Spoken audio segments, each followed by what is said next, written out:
Da Andreas Albertsen fra SF's Ungdom i morges slog op på side 15 i avisen, så han den nyhed, han længe havde håbet på. Rødt chok. En glad mand.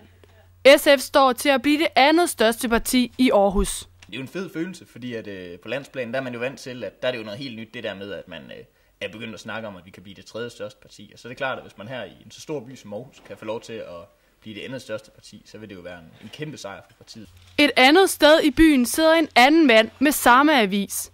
Han kan læse sig til en dårlig nyhed. Venstre står til at blive mere end halveret. I Venstres Ungdom er smilet blegnet. Primært så mener jeg, at det er skidt, og det mener jeg, fordi at både SF og Socialdemokratiet har vist, at de ikke er garanter for at styre en økonomisk ansvarlig politik. Det er helt sikkert noget, at man allerede nu skal begynde at reagere på at tænde nogle alarmsignaler. Hvis ikke man gør det, så skulle man være idiot. Med dagens meningsmåling står det klart for Venstres Ungdom, at fremtiden ser mere rød end blå ud. Der skal slås et ekstra slag for at vinde Aarhus tilbage. Jamen, det betyder da, at vi skal knokle en vis del ud af bukserne for at føre en rigtig god valgkamp, så vi kan hjælpe Venstre mest muligt, fordi det er nu, der er allermest behov for det. Det kan godt ske, at det ikke bliver det her valg, at Venstre de får borgmesterposten, men at det ser fornuftigt ud på længere sigt.